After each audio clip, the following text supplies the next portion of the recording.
with Jim and Muff. Thanksgiving week. Gobble gobble. Not a ka-chow, but a gobble gobble. Seasonal. Themed. Yeah. Alex keeps it seasonal. Coming into the season of the giving of thanks, the season of all of the holidays, and the season of sports apex. As we get into more NFL, more college football, leading into the college football playoff, conference championship weekend. And I think there is a game happening this weekend, Jim. There is the game. I don't know about a game. It's the game Against Michigan? against the team up north. Yes. Yep, the team down south playing the team up north. And Jim has vacated the freezing temps of the north and fled to the south.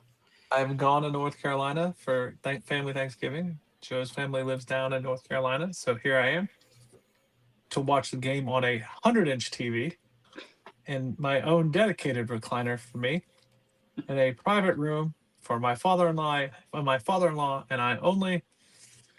The red carpet has been rolled out. I'm pumped. All right. We will talk more about this game. Then we get into some college football chat. This week, though, we're going to break down all the craziness, all of the scenarios, all of the conference championship college football, along with a quite interesting NFL Sunday that has implications for our NFL teams moving forward. We will see what all comes into that. As always, thanks to everybody that's interacting with the content on the socials at Sports Jim Muff on Instagram and Twitter, Sports Stuff with Jim Muff on Facebook, on YouTube. Subscribe, comment, rate, review, poke, like, tickle. Get the bell on. Ding ding. Get the bell on. And as always, there will be some prizes Prizes. when we get to 100 subscribers on YouTube. Brought to you courtesy of Harper and and company. Is there a bit of a slip there, gentlemen? I did.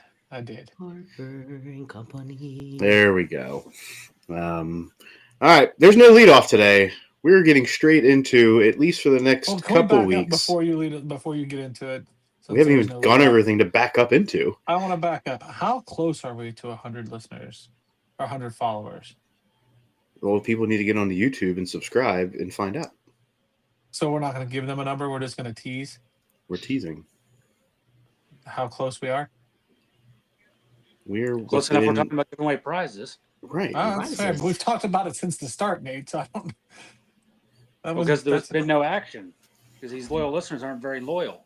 Well, the listeners may be loyal, but they are not telling friends, making friends, and being friends. And I like to call out Sam for this because I see Sam with her social groups and her business. But is she telling people, Nate? Probably not. I do tell people What do you tell people? that Nate's on a sports podcast. That's it. Do you give them the name?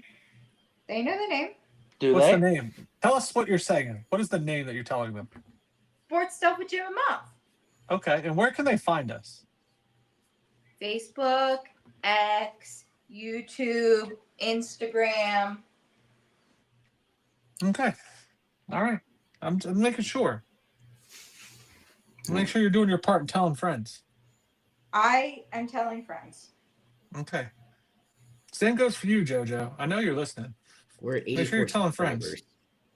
84. That's close. Muff's not happy that you did the reveal. Wait, why? His whole face got twisted.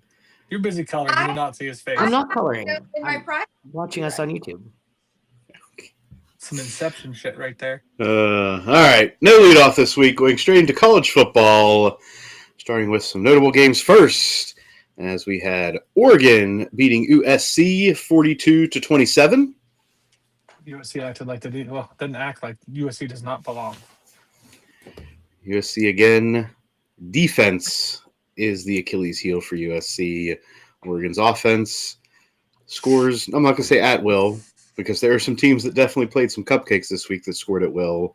But Oregon definitely dominant offensively in this one. Mm-hmm. Get the win and put themselves in prime position to reach the Big Ten championship game. Yep. Everybody watch this one? I was Mhm. at the Ohio State game. No, I did watch this one. You're right. It was not great. Nate, you said you watched this? Yeah, I seen some rumblings going around saying, can Lincoln Riley win a big game? It is a conversation. James Definitely Franklin was is. fired for less. Not Lane Kiffin, Lincoln Riley. I think there's going to start to be some more grumblings in Southern California if this continues. I think we're on fire overload, though. I think he'll get one more year because of the firing overload. Things are starting to slow down. I can't How see many him years has going he been anywhere there this now? year. 3? Ready to pull the trigger on him that quick? Again, we've fired people for quicker and for less. Yeah, but Franklin was over at Penn State for over 10 years. Yeah, but that's Penn State. They get their mail through the Amish. Like, it takes forever for them to get over there. Just because they're in central Pennsylvania, isolated from the rest of the world, does not mean they have not tapped into the technologies that have progressed in recent years, Jim. This is SoCal, baby. Like, he gets one more year and he's done. Snoop Dogg pushes him out. Yeah, and tries to coach maybe with Martha Stewart. That would be entertaining. I will give it that. All right, we had Oklahoma beating Missouri 17-6. I think if this was ever a truer statement about two programs, it's this game. The Death Star had Oklahoma on the ropes for what looked like, and I'm watching just the scores because I was at the Ohio State game. It looked Jim, like where were you on Saturday? the Ohio State game. Okay.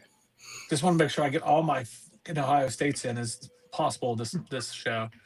But I'm watching the scores, and it looked like the Death Star had Oklahoma like at bay for the first half, and then Oklahoma like finally came around and blew up the Death Star. But Missouri's a good team, but not a great team. Oklahoma is a team that should be good and can't put away people like Missouri.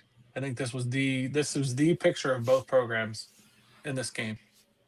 All right. Definitely still some implications on the line for Oklahoma moving forward. We had Utah beating Kansas State 51-47 in probably the most exciting ending of the weekend. Mm-hmm. So in a week where many were speculating this was going to be a less than stellar college football week, maybe one of the worst of the year, this game definitely shined as, hey, let's put this on a picture frame and show this to the world. Big 12 came through. Guys, you're welcome. When you say come through, is it an excitement? Because if you're Utah, do you think that this is a good showing? Offensively. Yeah. No, I mean, I'm saying no, it's not a good showing, obviously. Okay.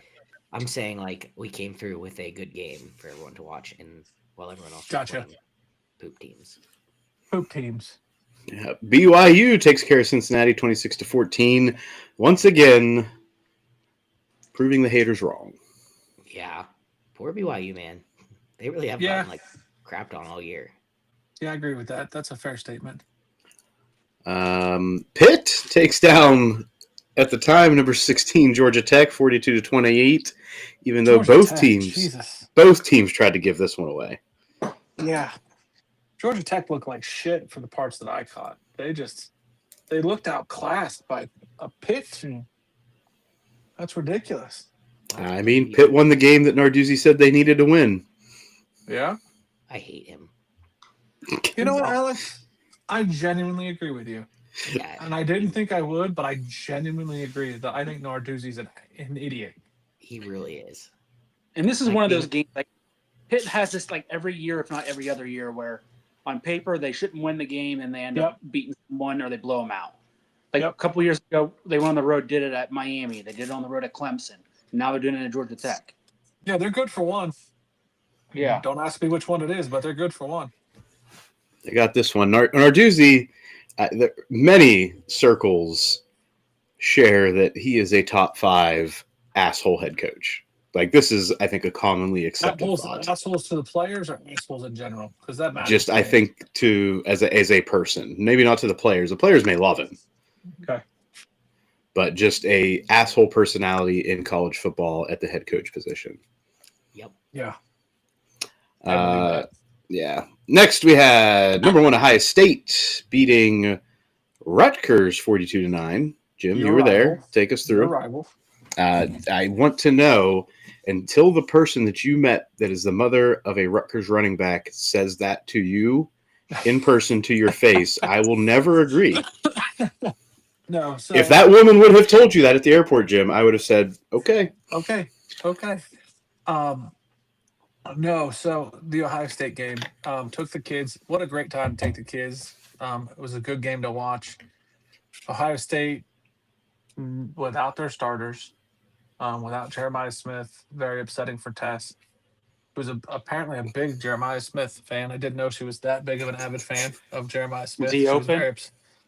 He was open on the sideline. On the sideline.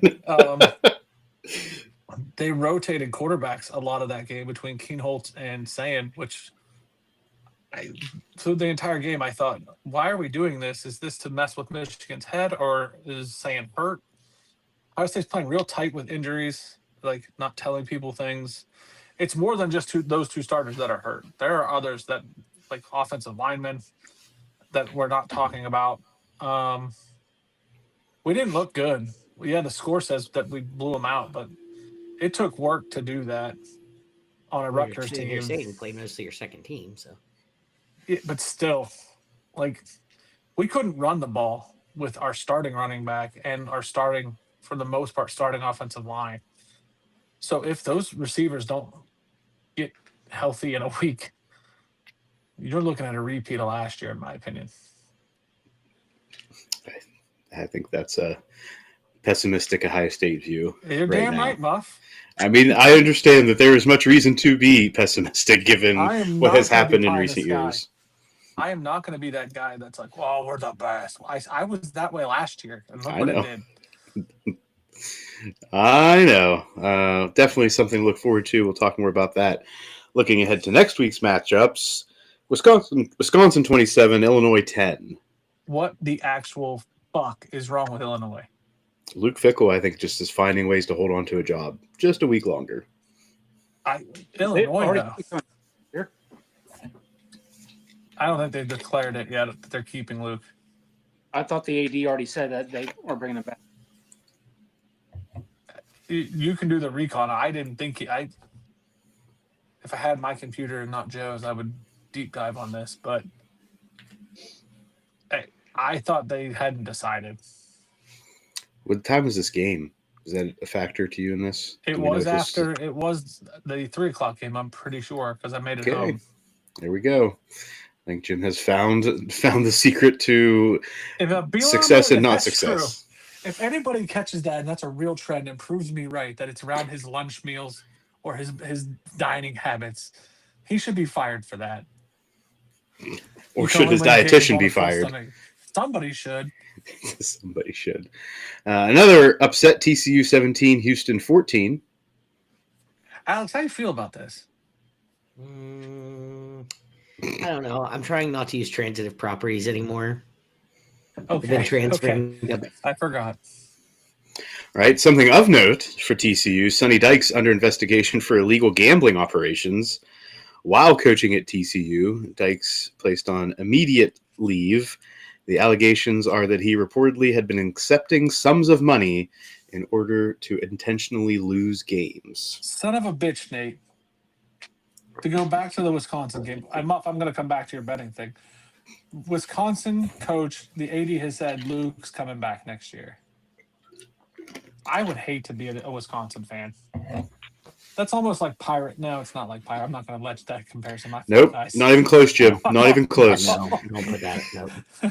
Nope. Damn. Anyway, it's the TCU coach gambling. I saw that article and I literally went to Alex and I was like, he is going to old man on the porch point at us and say, I told you this shit would happen.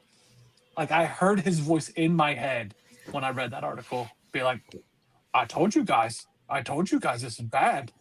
Well, I mean, the old man on the porch has been right about several things. So I mean, when it comes to gambling, I really think Alex may have had it right. And I don't like giving him his flowers, but they keep proving him right, and it pisses me off so bad every article I read. I am so excited to hear Old Man on the Porch in the NFL when we get to that point. 13 Miami, 34 Virginia Tech 17. Miami. Virginia Tech should have had a better showing. They should have. But what are you going to do? Miami finds a way to stay in the picture for another week. So more to come on that in our discussion of who we think is going to end up in the college football playoff. They're just sucking so that when James Franklin comes and turns the program around, it looks even better. He looks like Jesus, the Virginia Jesus. Yeah, they're tanking for him. Is Virginia Jesus different than other Jesuses? Yeah, he's the Virginia Jesus. I think he likes. Or is he Hokey Genius? Hokey Genius. I actually like that a lot. That's his new nickname now. Is Hokey Jesus. That's so good. I don't know if you want to be Hokey Jesus this week. That sounds kind of bad. It is bad. That's the point. He's Hokey Jesus. It's got a double meaning. It's got a meaning. Number 14, Vanderbilt 45, Kentucky 17. Theo Vaughn goes out with Diego Bovia's mom onto the field for senior day. Loved every second of it. This is such like a bit, and I love that they've stayed with this for so long.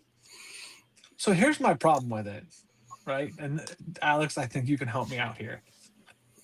Does he like Diego's mom, or is he doing it to ride Diego's coattails?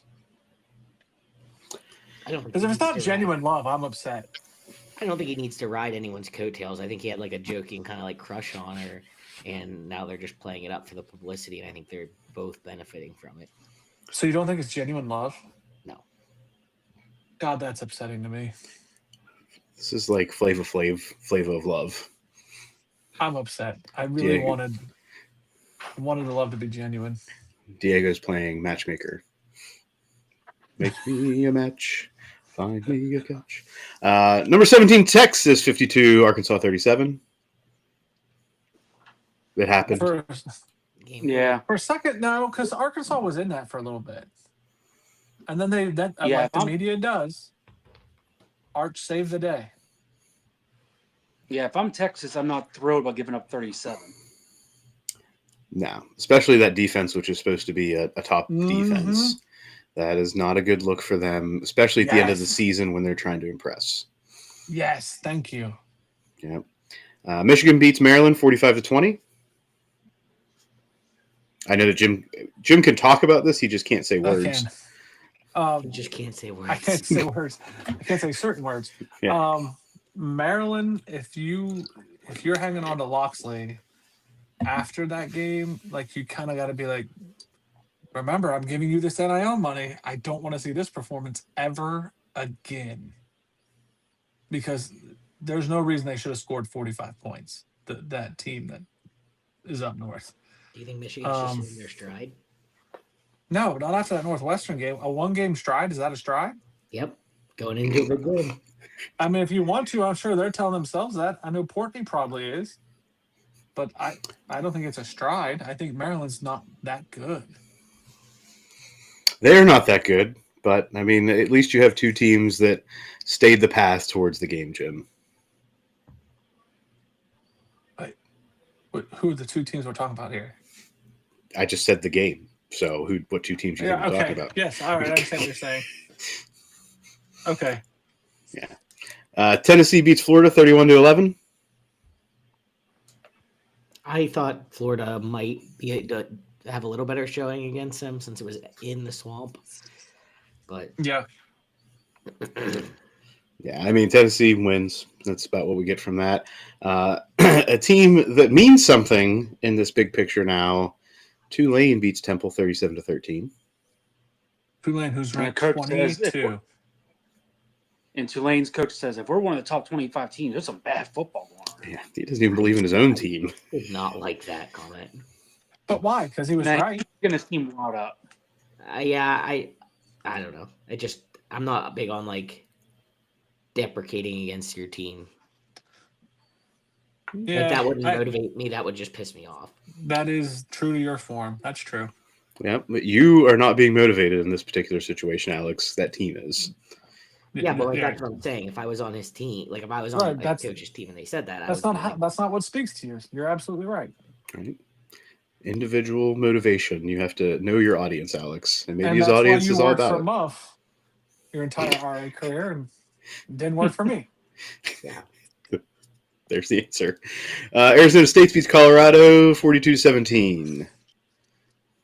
Yeah. Well, yeah. That's it. That's it, Alex. I mean, We all I cleared just the at this floor for point, I you. feel like I'm like not pouring salt in the wound. How do I say it? Like a broken record that Colorado is not very good. All right. We thought they were going to be good. Does Dion retire? Does Dion hang it up due to health after this? I've heard his health's not great, and I do not want to see him go out because of that. I'd like to see him go out because he sucks, but not because of his health. All right. I There we mean, go. Shedeur is. We'll get to Shedeur. Don't you worry, Jim. Moment. I know, I'm teasing it just like you want me to. Shedeur's having a moment.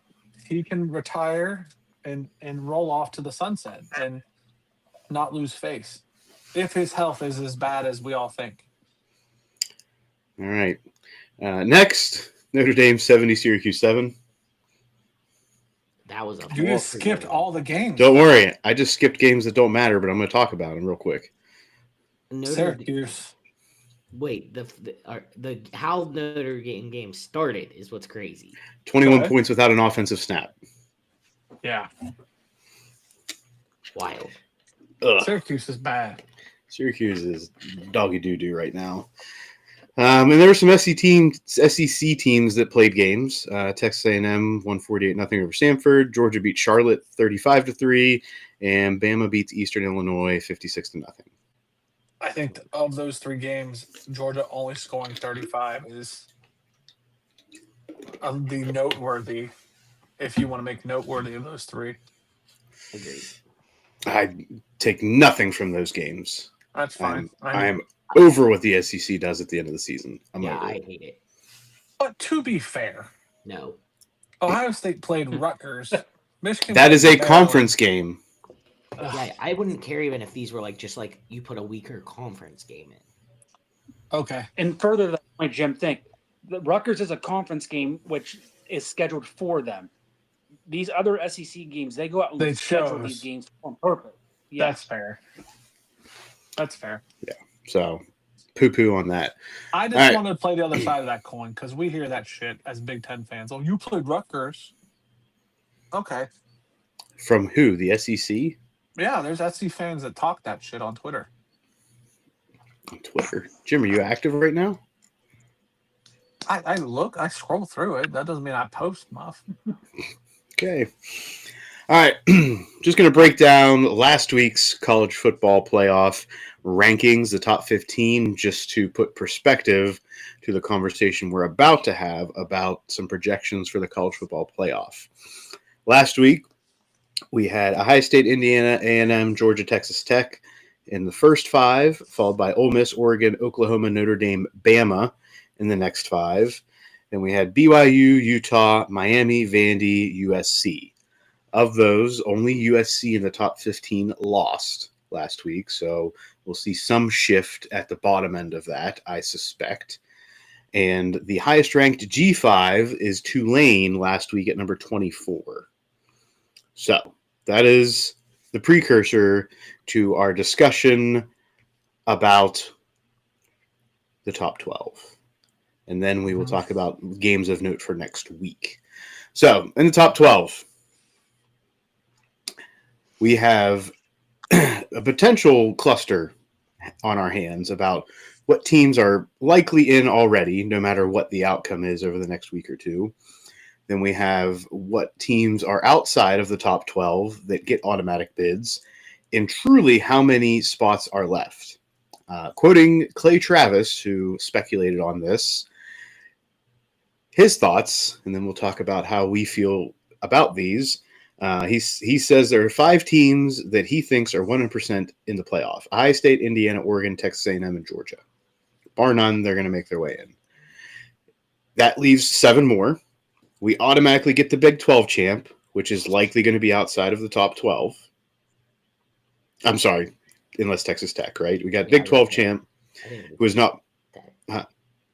Yeah, who's not one of those 5 teams that he said is automatically in.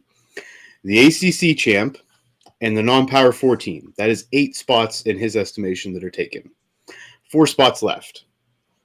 He thinks Ole Miss, Oklahoma, and Bama are in with wins in the final week, which leaves 1 spot, which, if all of that lines up, the decision likely will be who gets in. 11-2 Big 12 loser, which would be Texas Tech or BYU in that case. A 10-2 Notre Dame, because remember, it doesn't matter where Notre Dame, unless Notre Dame is in that top 12. 10-2 Miami or 10-2 Vandy. So, put that out there. What do we think about Clay Travis's initial thoughts? And is this going to be a conversation for this last spot amongst those teams? I think I agree with him all the way down to the last spot, but all the way down to the 4 spots. And then I think it gets sketchy. I would say Ole Miss is in if they win. If they win against, They have the opponent. They have that strength of schedule. I think Bama's in, but that's when the debate starts because of that Florida State loss. And then I think OU is a tougher sell. I think that's where the arguments start to get like more heated. Yeah, I don't know. They haven't looked bad. I mean, Right, but they haven't looked fantastic either. who's looked better has to be your answer, though. A loss to Texas and a loss to Ole Miss. The loss to Texas is hard to explain away. Texas, who could end up a top 15 team. I think you're going to have other conferences, the Notre Dames, the Miamis, argue against that loss. Oh, Miami, let's. Like, you got to figure the AD's in the room. Oklahoma's. I don't way think over. Miami gets in unless in the ACC. Yeah. I think agree with BYU you. gets in I over think Miami. Oklahoma should get in. I understand what you're saying. I'm not debating my 3 friends. I'm playing it from a realistic position of how many SEC teams are you going to let in there? It's not fair. You guys get all the dollars. Why not a Miami or a Notre Dame? We didn't lose to Texas. Texas sucks. And all the way they're going to put dirt in the mud to try to muddy that Oklahoma entry in. This isn't the SEC national championship. This is the national championship. We need more national representation. We bring more dollars if we let Miami or Notre Dame in. Like, it starts to get muddy inside that room. BYU goes in but for Miami in my mind.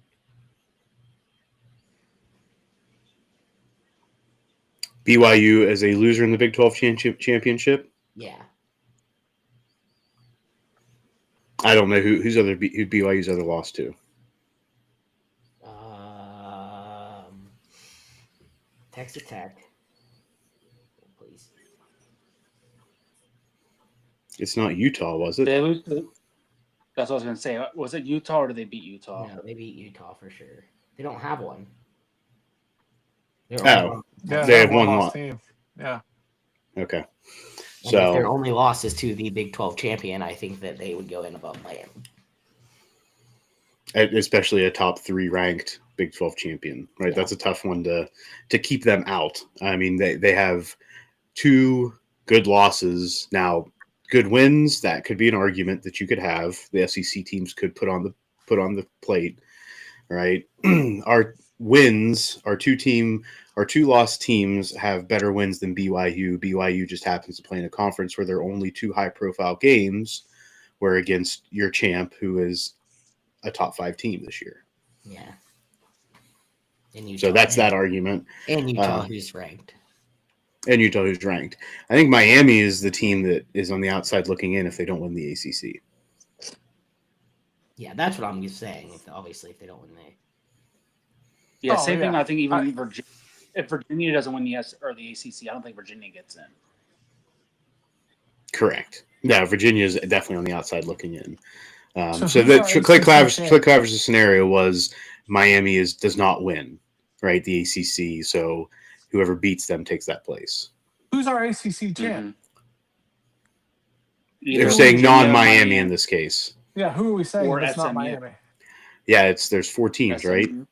Pitt, Miami, Virginia, SMU. I think those are the 4 teams that can make their way Miami gets in. in as the champ, so then that changes things for me. That changes. You have one extra spot. If No, I Georgia think Tech Georgia's upsets out. Georgia, they're out. I Yeah, think they're out. all the No matter tiebreakers exclude them, I think. Big 12 question. Say Texas Tech and BYU do play. They're playing in the Big 12 championship. Mhm. And BYU beats Texas Tech. Does Texas Tech still get in? Yes, in my mind. Yeah, I think Texas Tech has played their way in this year. And if So the they're best for the Big 12 to get 2 teams in is for BYU to win. That's the same thing with the Ohio State or the Big Ten. I think you get more teams in with a Michigan win. what if Ohio State loses 2 in a row? They can't if the team up north wins. Ohio State's done until the playoffs. Because Michigan takes that Big Ten championship spot. All right. Well, that is the best path in for them. I don't disagree. For 3 teams in the Big Ten, that is. So we're going to see more of this. Obviously, we'll have more to chat about after rivalry week. Rivalry week. Games of note this week. Jim, the game. Yes, sir. Any final thoughts on this matchup before we let you have your piece and watch this game in seclusion? It's 46 degrees. It's going to be 46 degrees in Ann Arbor. Praying for full healthy teams. I want good on good. I want no cheating from either team. I want an actual, holy, realistic battle. Circa David Boston, Charles Woodson. I want war. I want a full-blown debacle. Jim wants holy war. That's what I want. Ohio State doesn't have any religious affiliation, do they? You ask them, because by God, them boys are churched up. They're churched up. So maybe they do. All right. We have Texas A&M at Texas. Obviously, some implications in that game for both teams. That's a nice one too, because I'd love to see Texas A&M come in and win that and knock this Texas conversation out of the park. I don't want to see Texas in. All right, Georgia. Game's on Friday. I think this A&M game and the next game is also on Friday. A&M Texas, and then we have Georgia Tech. Love to see an upset here too. Georgia has a comeback bounce back, or Georgia Tech has a comeback win. Be awesome. It would make things even more fun. Vandy at Tennessee. Does Tennessee have a shot at the playoffs? I think this is the last game they can win, which would be a good game for them to put on their resume. They're not even ranked in the top 15. They're like 20. Wow. They were 20 going into last week, which means they're probably going to be like 19 or 18 this week. I would guess. So they beat Vandy to have a shot. They don't have a shot. There's no way in. There could be some teams in that 14 to 10 range that lose and pop out at the end. I'm not saying this is a long shot. It would take everything aligning for Tennessee to be in that conversation on the selection day. I am familiar that this is a rivalry from the Tennessee fans that I know, that this is actually a rivalry. Sorry. This is actually a thing. So I would love to see Tennessee go in there and make this a dogfight too. This would be fun. All right. In a game that Alex and I will be in attendance, we have Texas Tech at WVU. We do. It'll be cold. Bundle up. Alex, never know. thoughts? We could change this whole conversation in the Big 12. That most certainly could happen, Alex. I'm not going to wait with any bated breath. Do they still go to the championship, though, even if they lose? One loss, they should. I think they automatically get in at this point. So do you think they're going to try to coast on you, Alex? That's why you never know. They could be looking past us. We could catch them slipping. Upset alert. Oh, it's a dog, Jim. It's the dog. It's a super dog. We calling it? Let's wait till Wednesday. All right. Oregon at Washington. Mm, At Washington, as Nemi says, means something in this game. Yeah, he does say that a lot. He says those things, so I'll be curious if he's gonna put his money where his mouth is on this one. I mean, I don't see Oregon losing. I think Oregon is hitting their stride a little bit. This is like a fake rivalry, though, isn't it? What do you mean by fake? No, I don't think it's a fake rivalry. Oregon so State either. is the real rivalry there. No, yeah. not in a long time. Yeah, since they left the pack. No, longer than that. They've been No. beating asses forever. No, Not since that you and I were No, I at a think different. Oregon. I think you can have two rivals. I would think Oregon-Washington's a more spirited rivalry than Oregon State at this point. at this I don't point. think it's been a rivalry since you and I were at a different institution. All right. Charlotte at Tulane. Charlotte's doggy doo-doo, so I don't expect Tulane's going to have any problems in this one. On senior day, preparing for the American Athletic Conference championship and a likely spot in the college football playoff. And then, yes, Jim, we do have Penn State playing Rutgers. So we didn't talk about the Penn State game, did we? It was not, no. We did not. So I really want to know your thoughts on the coaching situation there. Obviously, the players have spoken. I don't care. I asked you your thoughts. Well, that's the only reason this is a conversation is because the players have spoken. If the players do not make that statement, this is not the conversation in the national media that it is otherwise. That was his right. It's not like he has turned the program around. They're not necessarily beating teams that they shouldn't have beaten. I do not dismiss Terry Smith becoming the next head coach at Penn State. I just don't know obviously he's been in the program for a long time. He's a player's coach. Is that what Penn State needs right now? James Franklin was a player's coach, all said and done.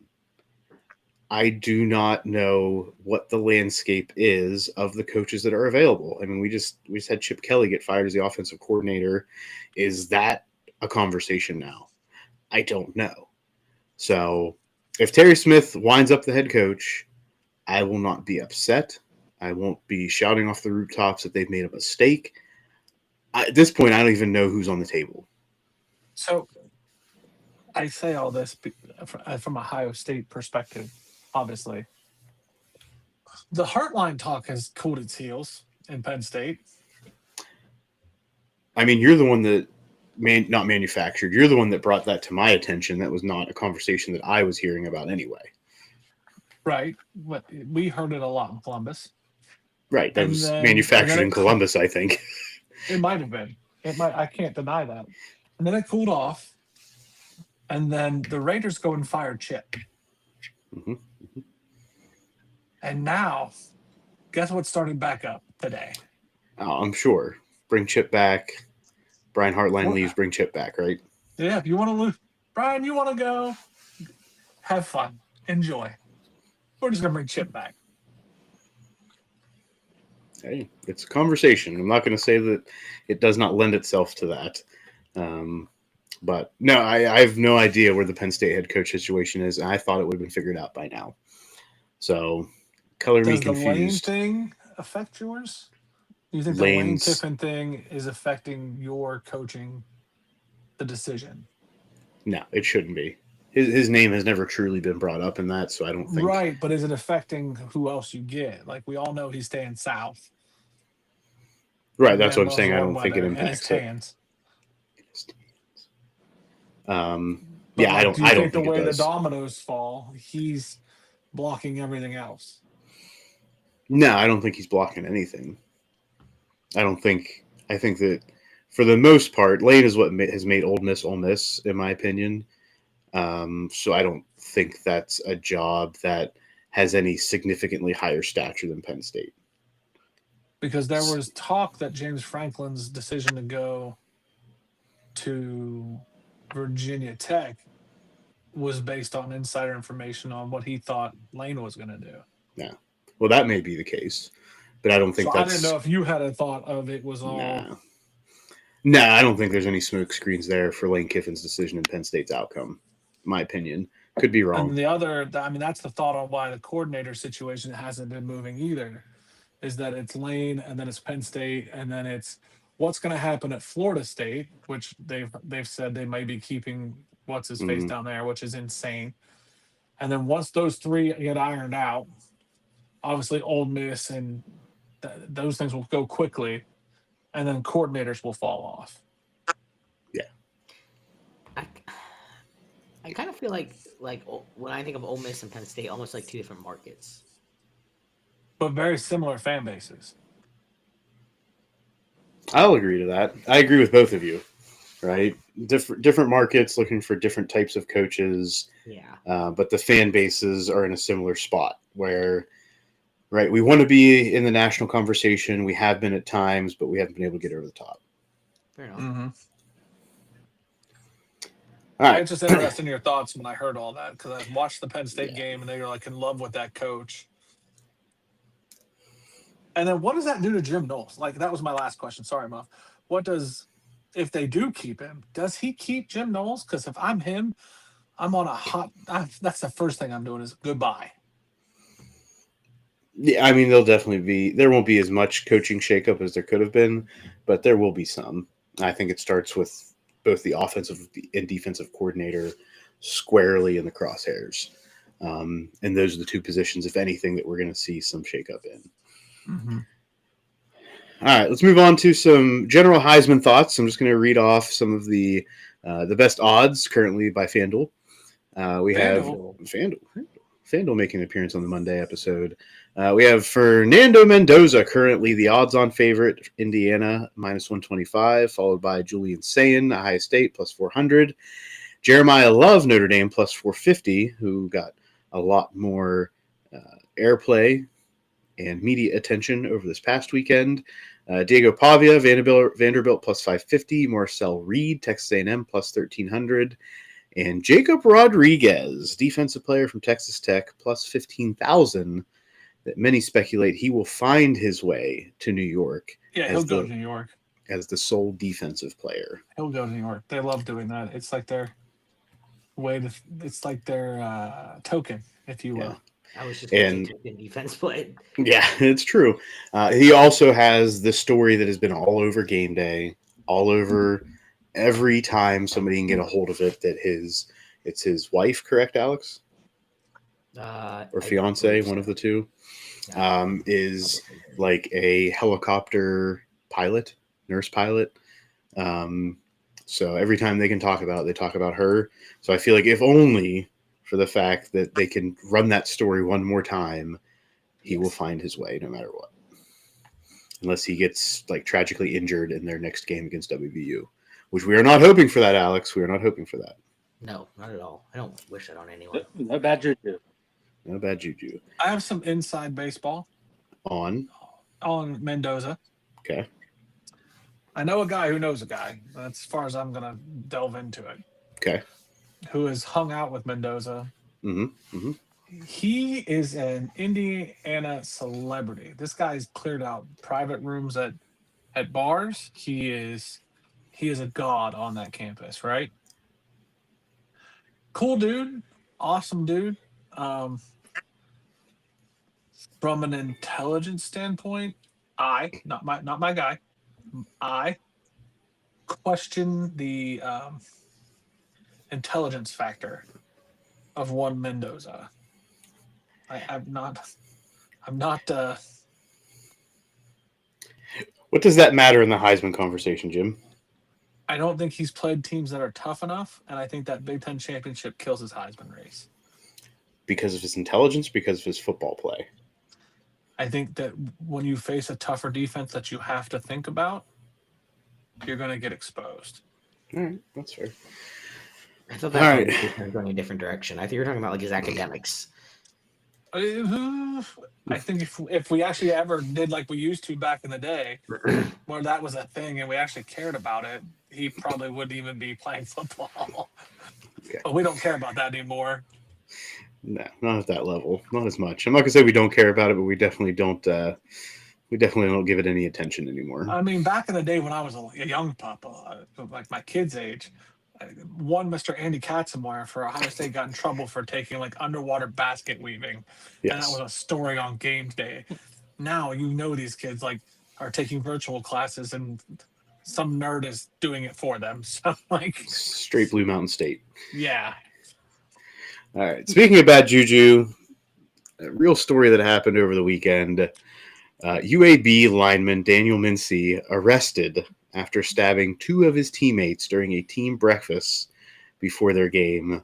Both of those that were stabbed in stable condition, while Mincy is being charged with aggravated assault and attempted murder. That is. We don't know the motive of it either. I know.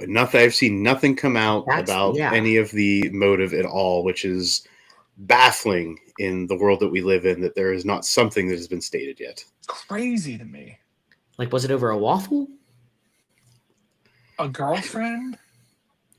They were arguing over who had the best PR, or like, what was it? I am interested only for the fact to complete the storyline. Yeah. I'm just saying that I stand by what I said. That is very poor sportsmanship. Ridiculous Yes, Alex, line I of the agree. night, by the way. I agree, Alex. All right, let's move into the NFL. No. Do the Art Briles story. You want to talk about Art Briles? Yeah, because I was ready to move on from college football, but apparently you're not. So, former Baylor coach Art Briles, fired in 2016 after a review of Baylor's handling or mishandling of sexual assault allegations that were made against football players, is expected to be the next head coach at Eastern New Mexico. So, I have 2 points. One, we were talking, Noah and Dusty and a bunch of my friends around Columbus were talking about the fall of Baylor revolves around this guy and what he did at Baylor. And I just think it's crazy because I didn't even know he got this job until I read these notes. Crazy that he's going to now go back to coaching after almost 10 years. Yeah. And, like, if you trace back, like, Baylor's not been great since. Mm-mm. No. Well, puts a little bit of a stain on your recruiting. Right. Like, so, I mean, you all remember that scandal, right? Like, it was, how do you hire that guy back? That is a good question, which there's only one group of people that have the answer to, and that's the athletic administration at Eastern New Mexico. And, like, if he brings this team to, like, some form of grandeur, he's going to get another gig. Like, we're going to let this guy climb the mountain again. Yeah. Yes. They will. Everyone will. And I'm not going to say everyone will forget, but it will definitely be an afterthought if he's winning. What is it, Bobby Petrino? Petrella? No, Petrino. Over Petrino. there at Louisville. It's Arkansas, right? Yes. Yeah. Sorry. He's Louisville. back to coaching. The guy who wrecked the motorcycle when he was banging the He was intern. originally- Yes. Yeah. Yes, Jim. He's back to that coaching. Louisville. Then he went to Arkansas. Now, It's insane. The redemption arc of fired college football coaches is an interesting one. It's better than politicians. It's because politicians can't make that resurgence the way that They college just football have to coaches go away do. and disappear. Yes. That's it. Look at Football. Lane Kiffin even. Like, Lane Kiffin left Tennessee because he was like, you guys aren't USC and I want to be great. See ya. And Tennessee fucking hates him. And now the world's back to loving Lane Kiffin. Like, oh, yeah, he might have bailed on Tennessee, but we fucking love this guy. Does that make you love or hate him more, Jim? The Tennessee stuff. I love him more. I love him more. For that. I know you do. But still, like, I think college football and the way we view coaches is crazy. It is, and it's just as much, if not more, of a revolving door as the NFL. Well, Right. look at Urban Meyer and even Jim Tressel. Like, Jim Tressel is the lieutenant governor of Ohio right now, and like, he's going to get elected. And technically, he was cheating. Urban Meyer was dancing on a chick up in Jacksonville and was like He was cheating in terrible more in ways than one. Jacksonville. Yeah, he was. Right. Oh, Alex, did you just put a stray out there that he was cheating in football I too? caught it. I said it, but I meant he was cheating in a different way. And like he's still a golden god on Fox. If you're a head coach, you are almost untouchable. If you're good. If you're good, thank you. Yeah, there are only few that have escaped the college football landscape after 10 plus years that don't have some scandal. Skeleton in the closet, right? Right. I mean, Nick Saban's the one. I was Like, just going to say. Save him. Miss Terry saves. Yeah. Honestly, she's probably the best fixer there is in the business. People just like praise her, and she's like, "You all have no idea what I've done."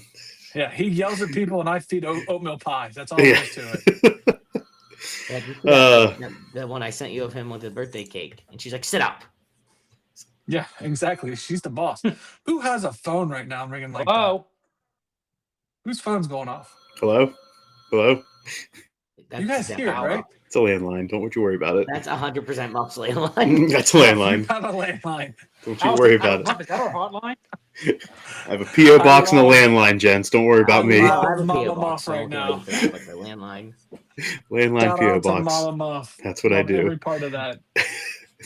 Are we taking calls live? Is that what's happening right now? You're on. That's what it sounded like. We got a hotline, gents. Dial So- the 1-800 number at Muff's. So funny story. When I was growing up, because my dad was a trucker, and it was cheaper at the time and more efficient for the house to have a 1-800 number that he could call than for us to get a cell phone at the time. So there was a time when the McPherson household had a 1-800 number that you could call. Love every part of this story. I so wish I had it. I'd be calling it every time I was. It no longer is active. But We'll there need was it a back time. active for the show. Just because I just want to be like, I'm having a bad Was day. probably I need to call 1-800 Muff support. We could do that. We could maybe. It's pretty cheap, I think. So we could So set that good. up. All right, let's get into the NFL. Starting first in Thursday Night Football is the Texans beat the Bills 23-19, behind Dougie Davis-Mills and their defense, who proved that Josh Allen is human after a great performance the week before. Josh Allen comes back to earth. Jim's Texans get the win. Jim, how we feeling? Or Stroud. They showed a picture of him as they were giving Dougie Davis the game ball, and he's like off in the corner, and he just looks so mad. And now he's catching shit like, should we even start CJ when he comes back to healthy? I feel real bad about it, but like a win's a win, buddy, and you just beat the Bills. So I was like, is that poor sportsmanship? Sounds like it. I mean, not the worst sportsmanship, obviously, but Would you feel as bad if he wasn't an Ohio State alum? I would feel bad. Not as bad, but I would feel bad. He wouldn't be talking about it, but he would feel bad deep down somewhere. Well, I wouldn't talk about it because it wouldn't show up in my feed. That's you know also what I mean? true. I wouldn't see it. Yeah. Nate, in this game, we had the Whitecap go down with a hammy injury. I think this is a call to Nate to Yeah, make sure that you stretch, that you keep up your fitness in the final weeks of your football season. Legit, I was worried about you, Nate, when I saw this. My football. Is it officially over? Yeah, but my that don't football mean you don't season's need to officially stretch. over. All right. Well, Nate's You're T's right. and P's to Nate's football season. It is You need to over. stretch, work your hammies. he can be Mark Stay Saban. fit. I'm pulling a hammy. All right. Yeah, that's right. The I got Bears. Hold on, he's talking to us about his hammies. I want to hear this. Go No, ahead, I Nate. wasn't talking about my hammies. I said got a couple crewmates.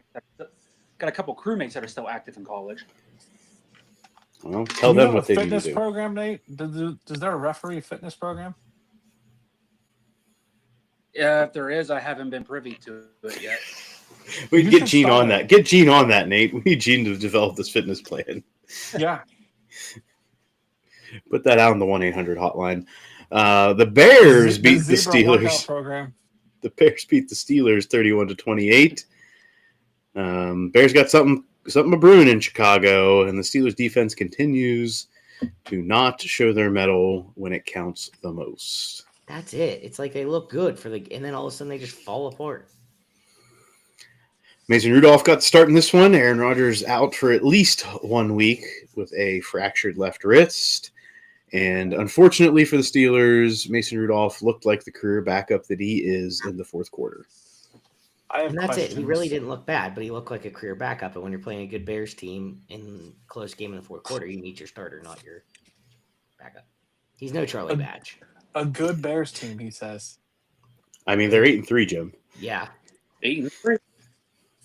So here's my question. I have questions. Should we keep the coach in Pittsburgh?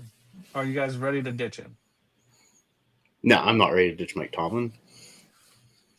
Are you ready to bring out the Will Howard? No.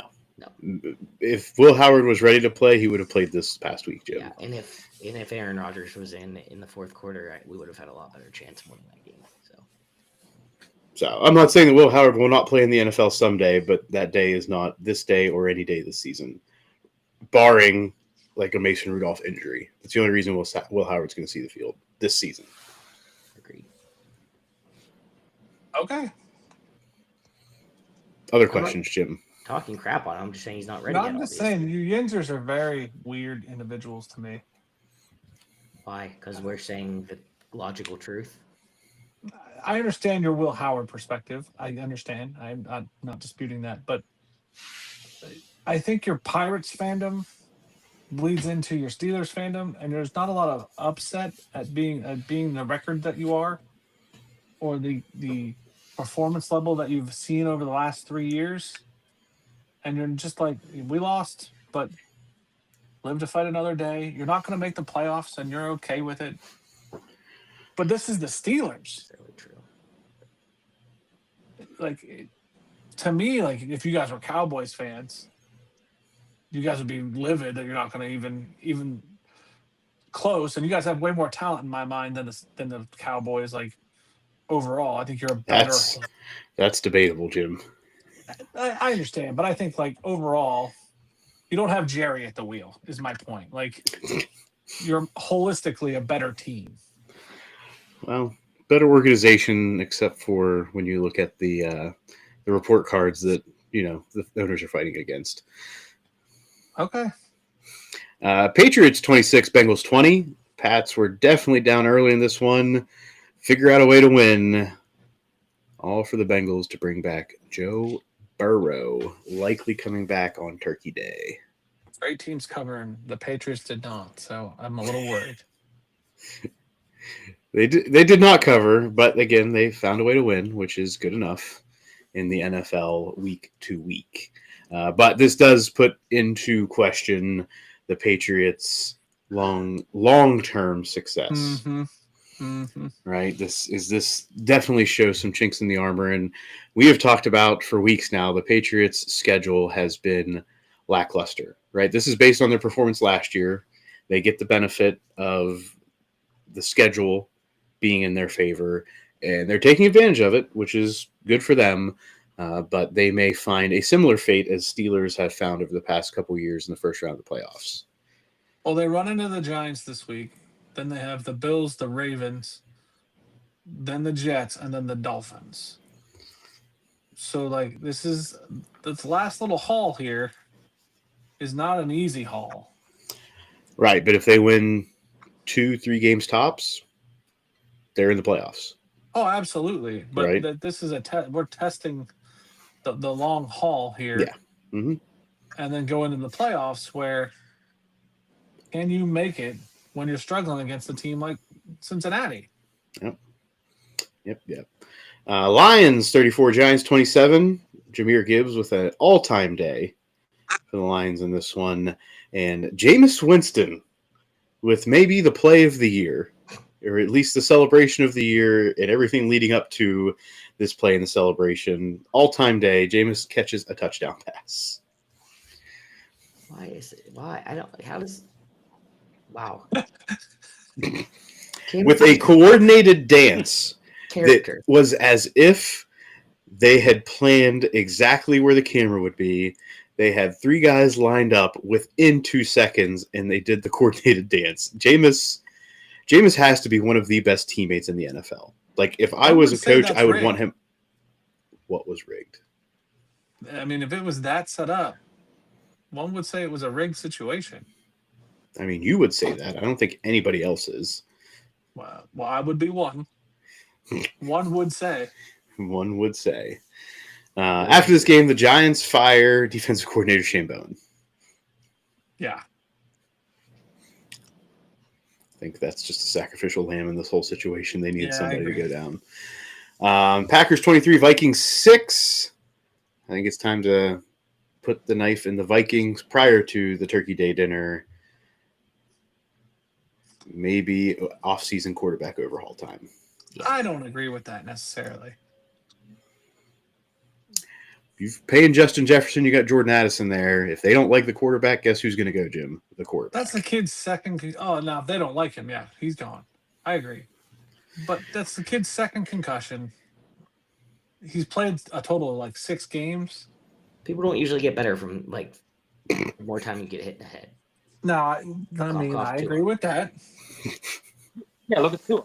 But from his skill level, I don't know that we've seen the best of him yet. Like, I don't think we've seen all of him yet. I'm not going to disagree with that. I just don't know if we're ever going to see the best of him because he may not be able to stay healthy. No, that is a fair point. So I won't disagree that this is not the best version of him, but how long are you going to wait to find that version? I don't know. Fair point. Seahawks 30, Titans 24.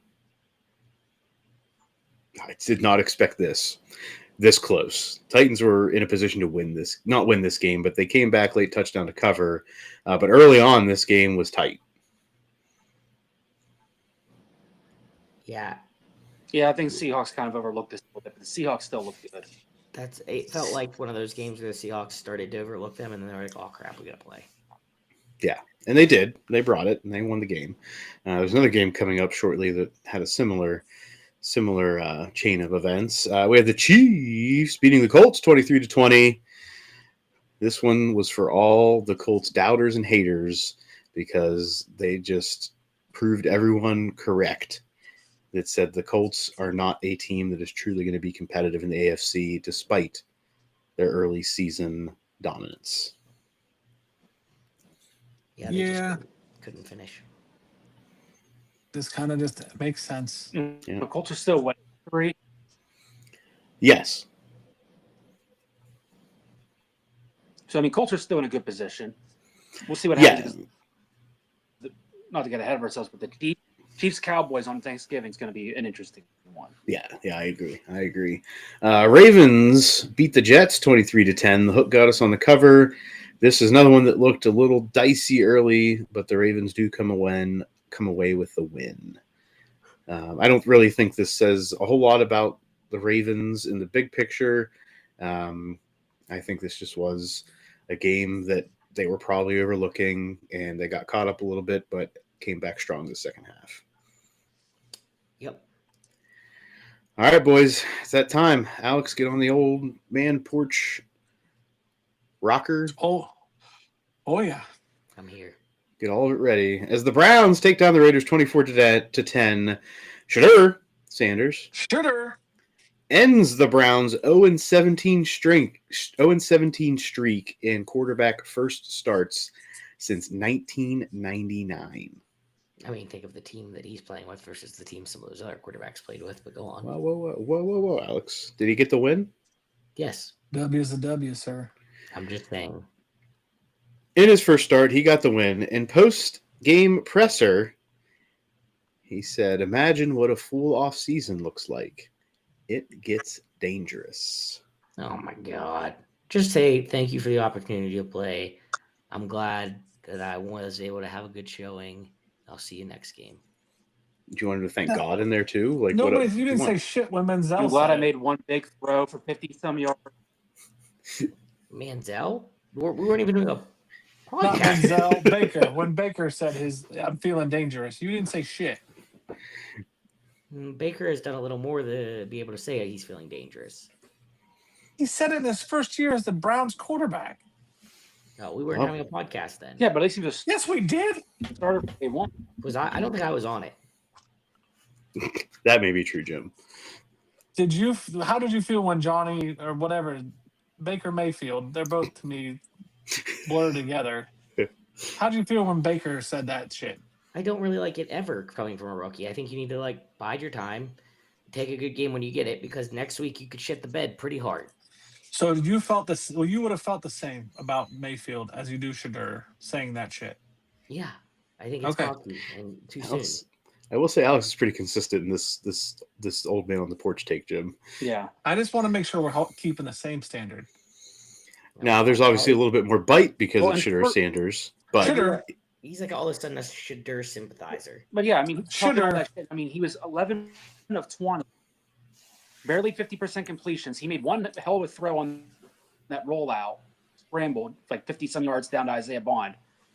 But then his first touchdown pass is a swing pass where Dylan Sampson goes 60-some yards on his own. I was gonna bring that up. That is so it's like you take that swing pass away. Really him. So I mean, you take away that swing pass for a touchdown. He's what, 10 of 19 for like 140. Did he win the game, guys? I mean, okay. Did he? Yes, Jim. He won the game. No, the defense did. Okay. He won the game. He was the starting quarterback for the winning team. And I would love for you to continue this energy, Jim, whenever players like Aaron Rodgers win games. I have another question for you. Yes. Did the Steelers win? They did not. Okay. Nate, live look-in from the Buccaneers game. What's the score? Okay, first off, Jim, that game was last night. Well, the Buccaneers got their – yeah, they got killed. Okay.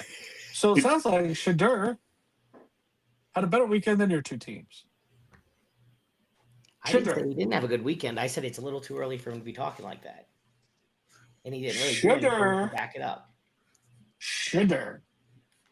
Jags 27. To be able to talk like that. Jags 27, Cardinals 24. We're moving past Shadur, Jim. We're moving past Shadur.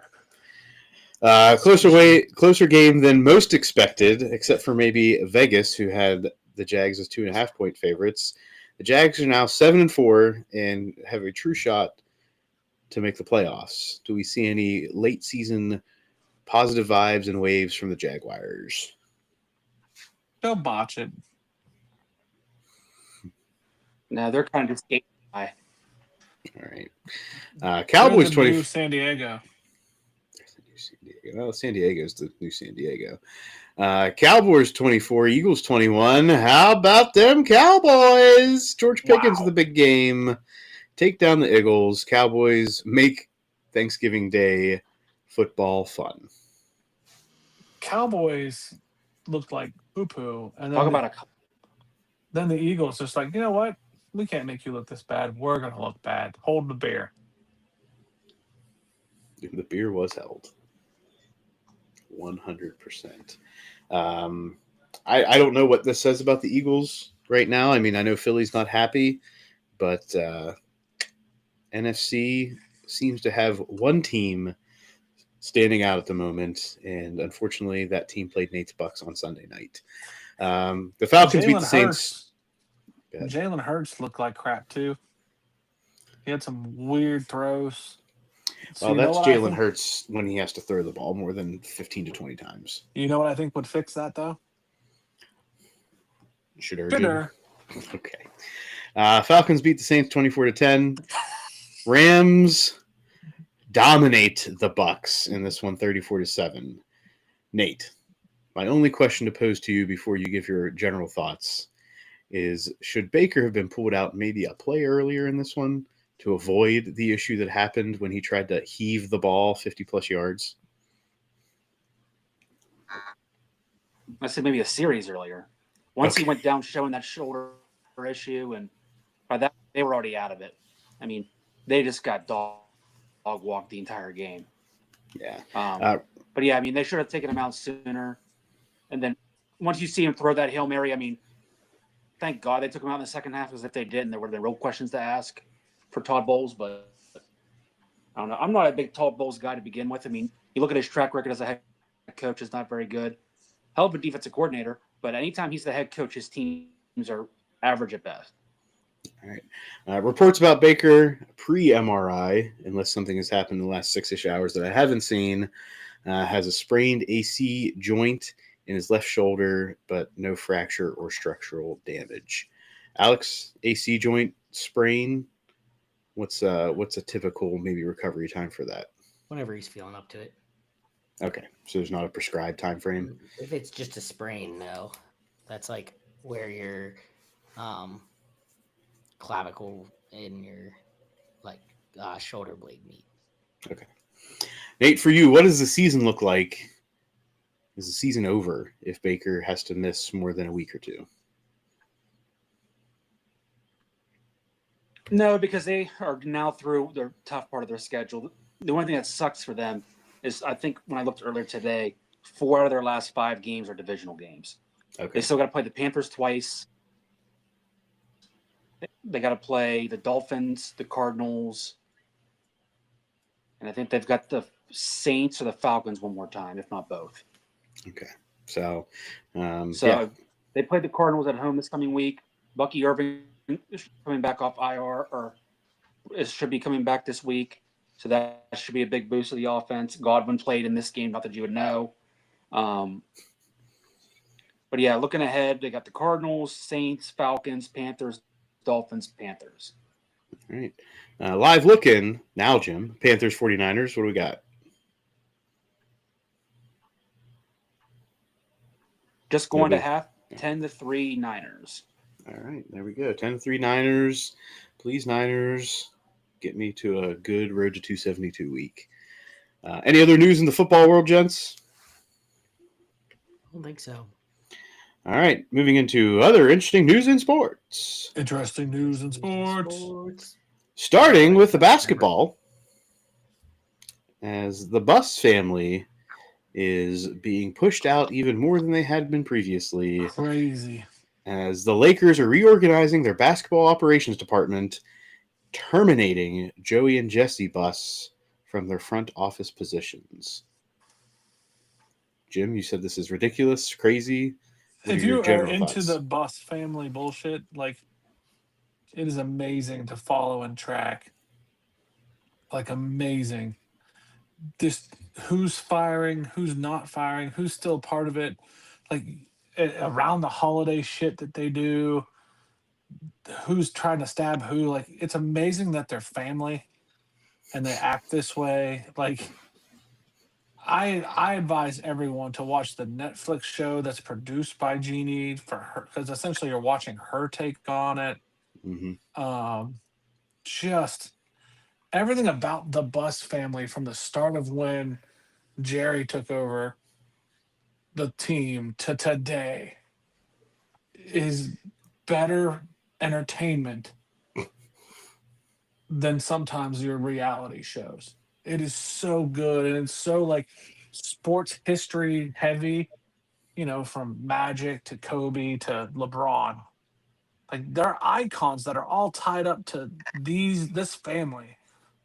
Like, I bust all over the bullshit that Jerry Jones talks about, and I hate Jerry Jones, but like, this family is damn near as crazy. I mean, Jeannie Buss was in Playboy, for fuck's sake. Like, it is insane what this family does. They have he had an illegitimate child that's their sibling that he had with the maid. Like, it's nuts. So I advise everybody to dig in just a little bit, and you'll bite in so hard. It's addicting, man.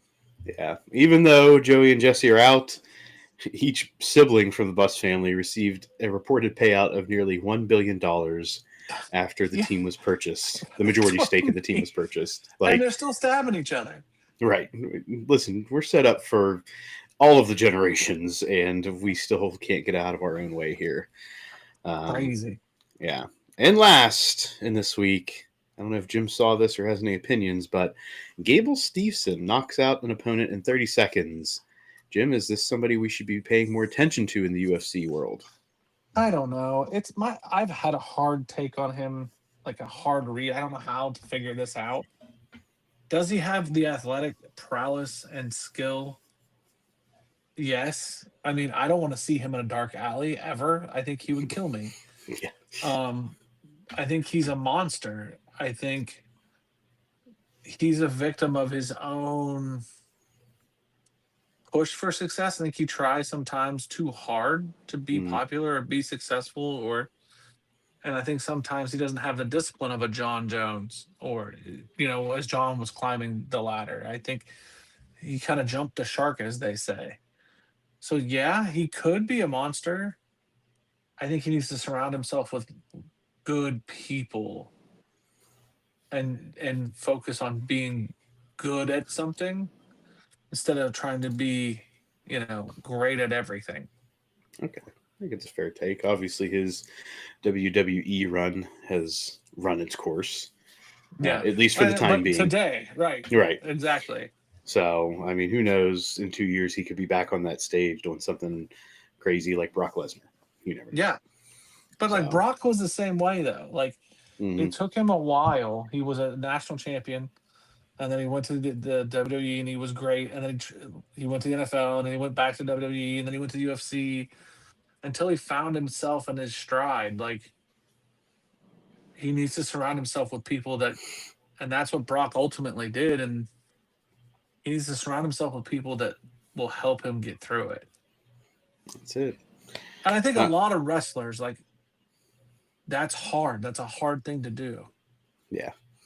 Yeah, I do think that, wrestling and that wrestling mindset and that culture definitely set you up to think I can achieve anything.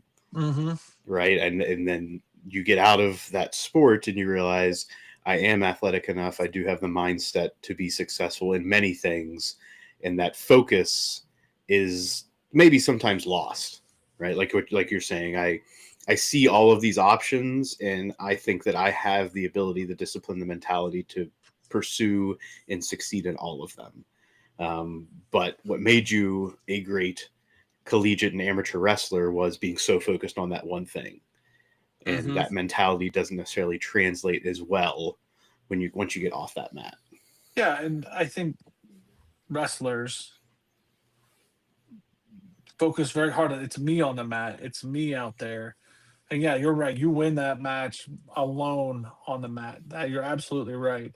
But I think wrestlers sometimes, some wrestlers forget that, like, it wasn't you in the room. It was a team in the room. It wasn't you pushing you all the time. You had a coach, you had a family, you had other teammates that were pushing you to your level of greatness.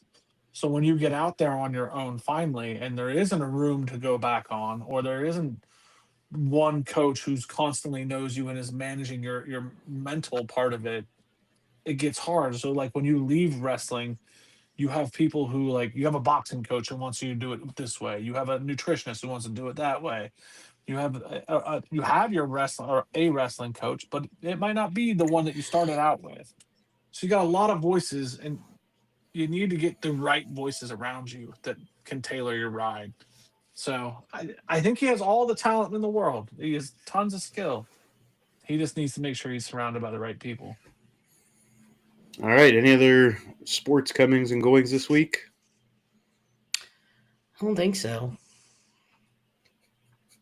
Okay, there it is. I'm just saying, I don't think I have anything specific. You spoke. No one else did. I think we're going to some live sports. I'm going to a hockey game on Wednesday. Your guys are going to the WVU game. Nate, I'm sure you're doing something, right? Are you taking a week off finally? And plus, watching my. He's about to. He just cut out everything he said. Nate's gone. He's about to leave us. We've come to that time in the episode. All right, Nate's feed's about to go. He had last week off. He will continue to have this week off. He may go observe. That wraps up the Monday edition of Sports Stuff with Jim and Muff. As a reminder, you can catch Sports Stuff, Betting Stuff on Wednesday. Sans Jim, who will be at a Carolina Hurricanes game, but we're trying to see if he'll come in live from the Hurricanes arena. I might just do that. He might join us live to give maybe, if anything, the Superdog pick. That's a good idea. Right? The Superdog from North Carolina. All right, that wraps this up. You can follow us at Sports Jim Muff on Instagram and Twitter, Sports Stuff with Jim Muff on Facebook, on YouTube. Subscribe, comment, rate, review, poke, like, tickle. Ding, ding. Get that bell on. Alex, how many subscribers since you wanted to ruin the surprise. I'm not telling. It's a You already surprise. told the world. Make sure you get on there, get to those prizes. And for us to be able to get there, you have to tell a friend, make a friend, be a scary friend.